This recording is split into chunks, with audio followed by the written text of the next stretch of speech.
Hey everyone, today we're going to talk about a subject that might ruffle a few feathers, but don't worry, we're here to have a bit of fun with it too, don't we? It's all about the curious case of how Brits abroad prefer to call themselves expats instead of the dreaded I word, immigrants. Now, if you ever noticed this, you'll know that British people have a particular fondness for the word expat. When a Brit moves to, let's say, Spain, France or Portugal, they are not immigrants. Oh no, they are just expats, living the dream.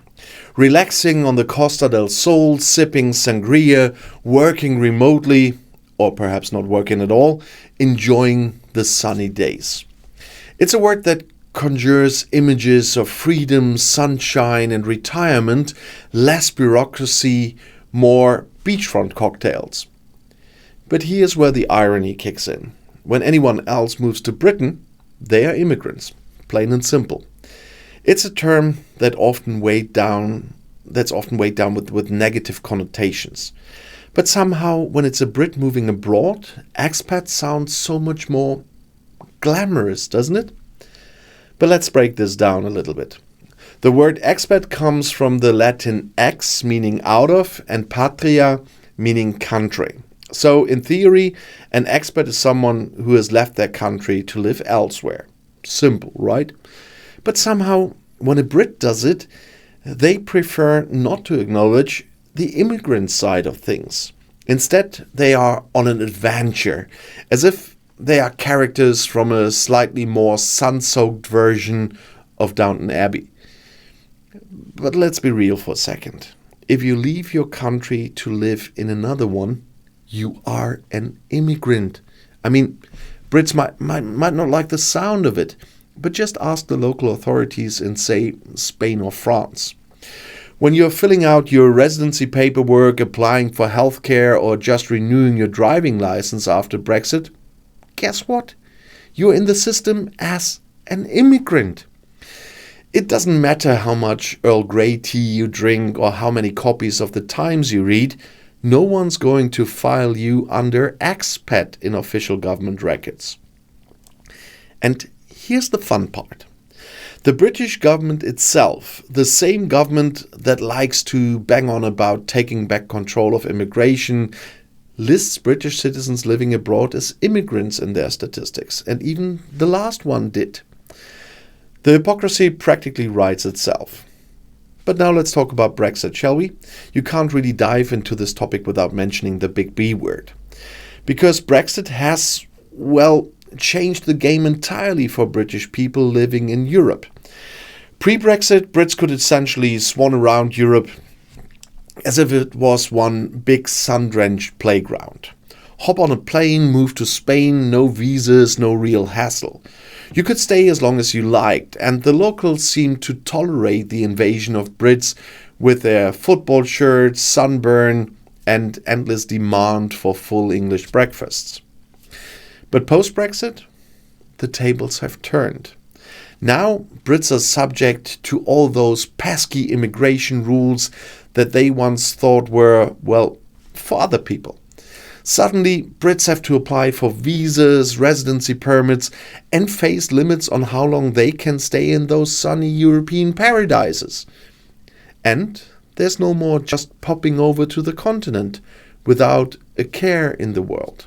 It's more like, do you have the right paperwork? Have you applied for the visa? Are you overstaying your 90-day limit? And then there's the attitude. Europeans, particularly in countries like Spain, France and Italy, where the British expat communities were once thriving, now have a slightly more, shall we say, hardened view of British holidaymakers and immigrants. Brexit wasn't exactly a vote of confidence in Europe, was it? It sent a very clear message. We don't want too many of you coming to the UK, and we want to leave your little club. So now, some of that attitude has bounced back, like a dodgy beach ball from a holiday resort. If you're a Brit trying to get a visa to live in Europe now, or even just going on holiday, You might notice that European countries aren't exactly rolling out the red carpet like they used to. There's a bit of an, oh, you want to live here now, do you? After all that fuss about leaving? There's this vibe in the air. And the irony is thick, folks. But let's zoom in a little closer to the British immigrant experience. There's been a certain disconnect between how British expats view themselves and how they are perceived by the locals.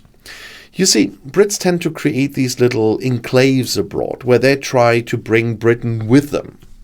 Whether it's Benidorm, the Algarve, or the French Riviera, these British communities often have their own pubs, British shops, and even British football clubs. It's like a mini England, but just with better weather. And yet the irony is, while many Brits abroad expect to enjoy the full benefits of life in another country, they don't always integrate that much with the locals. Now, let's be clear.